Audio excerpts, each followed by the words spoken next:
Hello, this is Frank Thier, and this is my M8 explanation video where I'll be talking about data structures. So I feel like there's a lot to get through, and I'm going to try to do this as quickly as possible.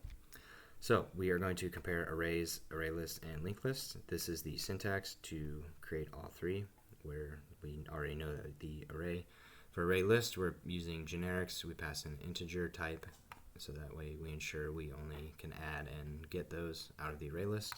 I'm using this add all method just to populate it with elements, and then same thing for linked list. We're doing the same thing. The array dynamically resizes.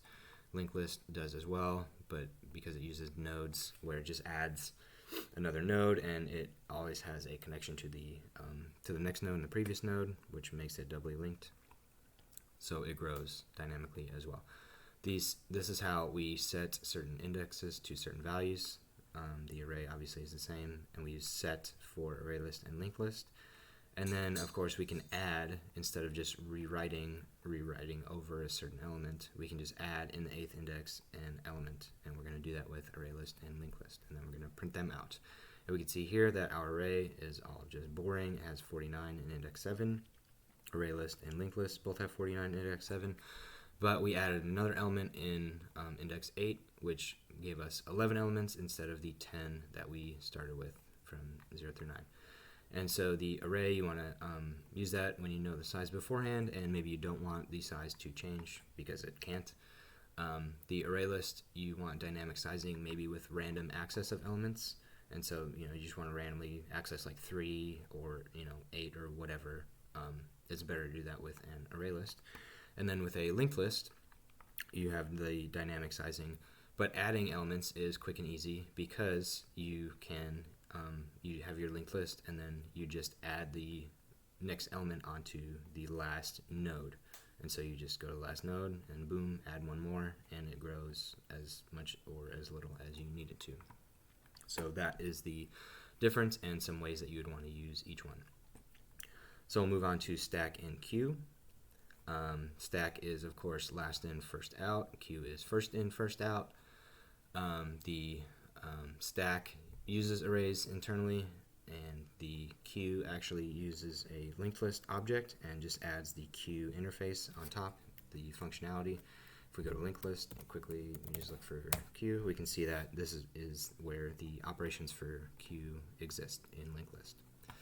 So for stack, we're going to use push. We're going to push these 4 elements on. Queue, we're going to use add, which is essentially the same thing.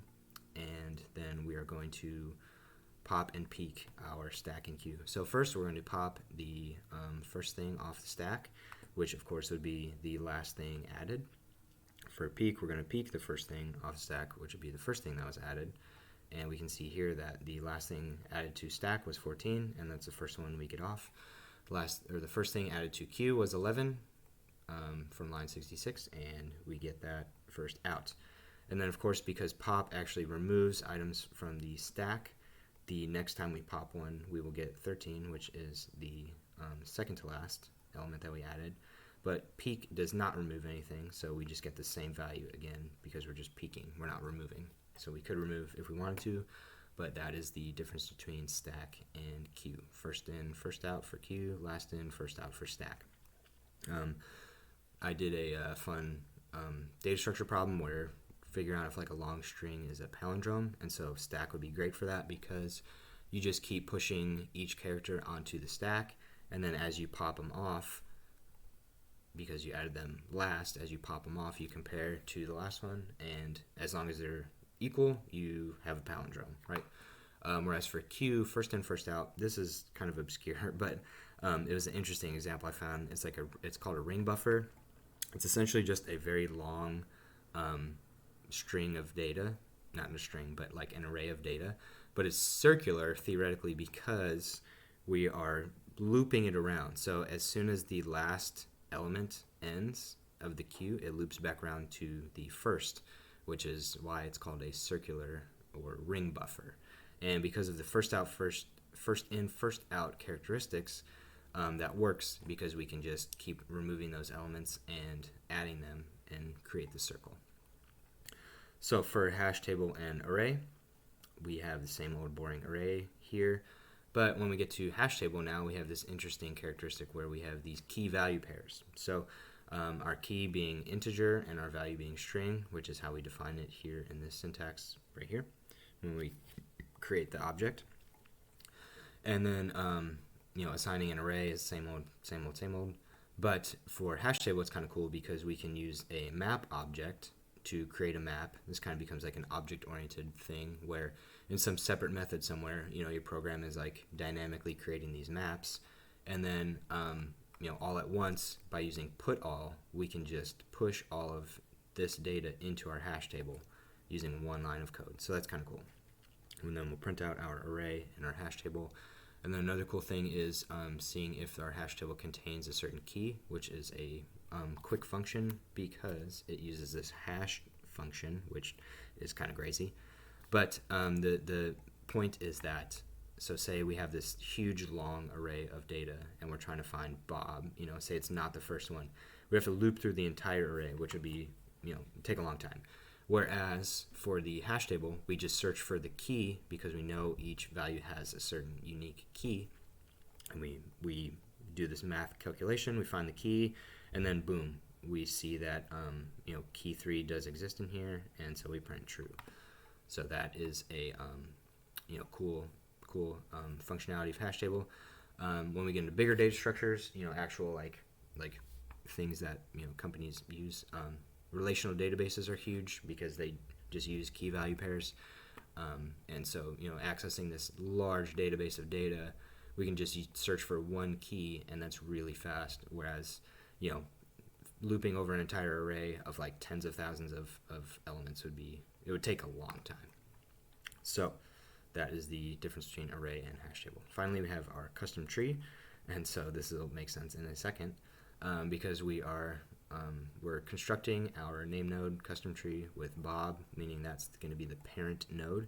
And then we're going to insert these names, and because they are lexicographically greater or less than, that depends on where they go into the tree. And so let me show you this cool image, which you've probably seen. That didn't work. There we go. Mr. Joale provided this on Medium, which is kind of cool. So don't care so much about the numbers, but essentially one is Bob here. So xylophone is greater than Bob, so we're going to go down to it would help if I actually showed this code. Xylophone is greater than Bob, greater than 0,